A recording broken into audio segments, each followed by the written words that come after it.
Allah menyampaikan bahwa firman Allah menyampaikan bahwa rawatlah, binalah anakmu, cucumu. Terdapat di surah Al-Luqman yang mengatakan bahwa A'udzubillahi minasyaitonirrajim. Wa is qala Luqmanu libnihi wa huwa ya'idu ya bunayya la tusrik billah inna syirka la zulmun azim. Dan ingatlah ketika Luqman berkata kepada anaknya di waktu ia memberi pelajaran kepadanya, "Hai anakku, janganlah kamu mempersekutukan Allah. Sesungguhnya mempersekutukan Allah adalah benar-benar kezaliman yang besar." Maha benar Allah dengan segala firman-Nya. Mendengar dua teman-teman tadi yang ngomong itu, saya jadi menangis gitu ya. Sedih juga. Karena kalau memang tahun 70-an, 60-an itu orang serba susah gitu ya. Kalau saya sendiri anak kolong benar ya. Kemudian kalau kita mau beli sepatu harus jual sepatu. Saya jual sepatu di bank-bank itu. Untuk dapat sepatu pun dapat sepatu bekas. Mau beli baju, jual baju juga, baju tentara gitu ya. Atau mau beli panci, ganti baju tentara yang bagus itu digantikan panci dengan ember segala macam itu. Itu tahun-tahun 60-an, 70-an gitu ya. Tapi alhamdulillah mungkin karena pendidikan orang tua itu sangat ketat gitu ya. Pendidikan militer hingga kita semua belajar dari mereka bahwa itu disiplin itu penting gitu ya. Nah, yang menjadi pertanyaan di sini mungkin Bu Mila ya, sebagai pembicara hari ini. Kira-kira untuk bentuk karakter itu anak-anak itu di usia dini. Nah, batas usia dini itu seberapa jauh, seberapa lama sih? Sehingga itu karakter bisa terbentuk. Apa karakter ini yang dididik pada saat masih dini itu? Apa bisa berubah apa enggak? Ya, bisa. Ya? Bisa. Nah, kira-kira kapan saat yang tepat itu? Batasan yang saat tepat itu kira-kira usia berapa itu anak-anak dididik ya? Sehingga menuju karakter yang kita inginkan seperti itu. Saya kira saya Oke, alhamdulillah. Terima kasih atas kesempatan yang diberikan untuk menjawab pertanyaan dari Bapak Ketua. Batas usia berapa? Jadi dalam pendidikan usia dini itu ada batas-batasnya, di mana ketika anak itu baru lahir, dia mempunyai usia 0 usia sampai 1 tahun, itu diberikan pendidikan dasar, terutama agama. Jadi contohnya, ketika kita memandikan bayi tersebut, kita bacakan salawat, lalu kita timang-timang dibacakan dengan salawat, tidak dimarahi, dielus-elus, kemudian dibacakan Fatihah atau sikir-sikir barangkali yang bisa membuat anak ini menjadi kuat, karena pertama anak bayi yang baru lahir itu telinganya yang langsung berfungsi dan biasanya kita diasanin ya, insya Allah. Kemudian dari 0 sampai 1 itu artinya ditanamkan dasar-dasar agama, ya paling tidak membacakan surah Fatihah atau sambil dimandi, menerapkan ke anak cucu saya seperti itu. Jadi ketika mereka lahir terus dirawat baik-baik dengan menyampaikan semua asma-asma Allah. Ya, yang pertama. Terus kemudian ada istilah usia 1 sampai 5 tahun. Di usia 1 sampai 5 tahun itu adalah golden age, usia emas bagi anak-anak. Jadi dibiarkan tetapi tetap dituturi andayani. Nah, kalau umur 2 tahun biasanya itu pengenalan lingkungan yang ada di sekitarnya dalam rumah.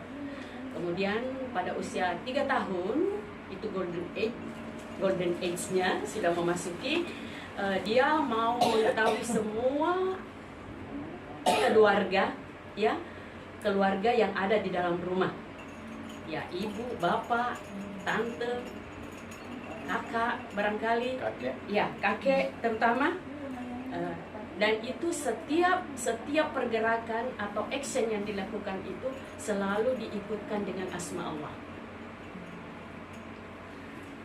sehingga age-nya sudah memuncak, dia sudah bisa dan mampu mandiri untuk bisa belajar sendiri, terutama untuk membaca surah-surah, membaca sikir-sikir.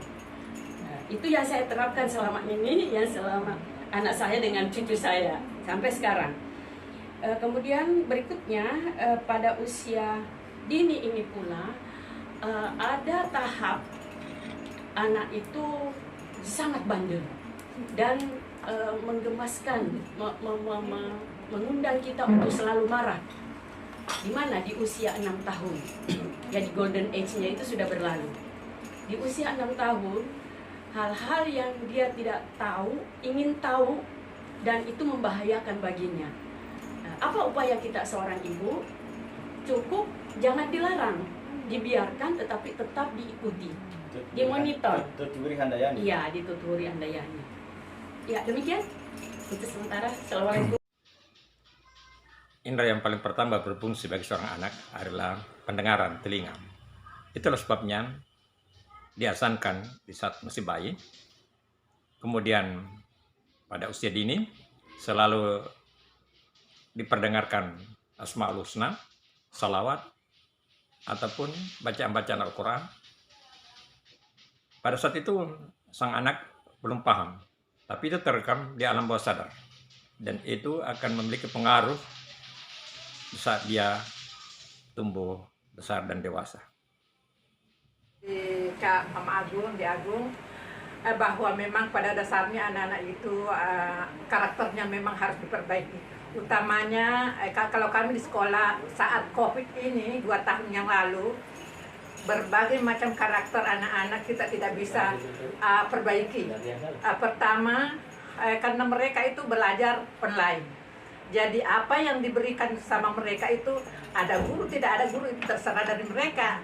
Tapi memang dia sadar, utamanya yang diberikan di sini adalah pendekatan barangkali. Karena kami, utamanya di sekolah kami, karakter anak-anak itu pada dasarnya semuanya rusak. Pertama, broken home. Kemudian mungkin orang tuanya sibuk semua, tidak diperbaiki, tidak diperhatikan anak-anaknya. Jadi yang kami hadapi itu, saya berikan akhlak yang baik, utamanya sholatnya. Kemudian kalau kami hadapi mereka, hadapi satu persatu, kemudian kita pakuru semangat. Ya, maksudnya kita elus-elus, karena mereka itu hanya itu yang dia butuhkan, kasih sayang. Ya, karena di rumahnya mungkin tidak diperhatikan sama orang tuanya, tidak diperhatikan sama saudaranya, apa yang dia butuhkan tidak diperhatikan.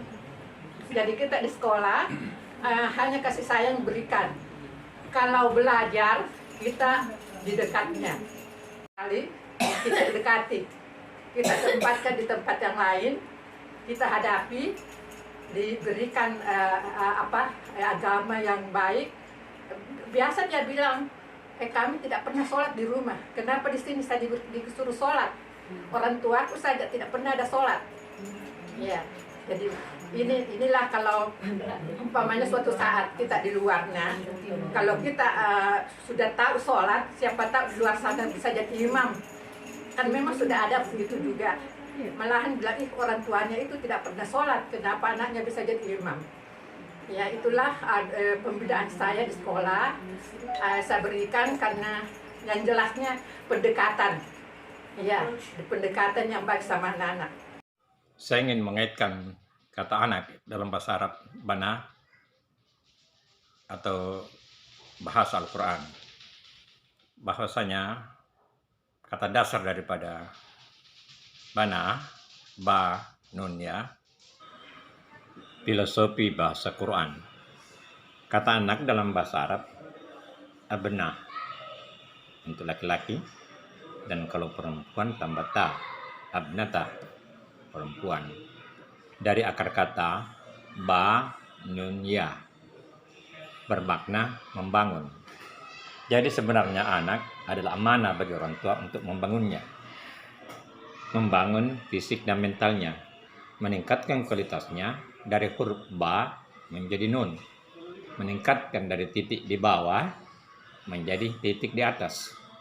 Itulah makna hakikat membangun, yang dalam bahasa Arab disebut bana, membangun. Nah, inilah pentingnya peran orang tua dalam mengasuh anak, terutama ibu yang selalu dekat dengan anak. Audien yang berbahagia, sebagaimana kita ketahui bahwa di dalam dunia pendidikan itu ada 3 institusi yang sangat berperan dan menentukan kualitas seorang anak. Yang pertama adalah rumah tangga. Rumah tangga di sini ibu adalah guru yang paling utama. Kalau seorang ibu yang mempunyai ilmu pengetahuan atau punya karakter atau punya wawasan di dalam hal membina mendidik anak, maka dia akan membina anaknya dengan baik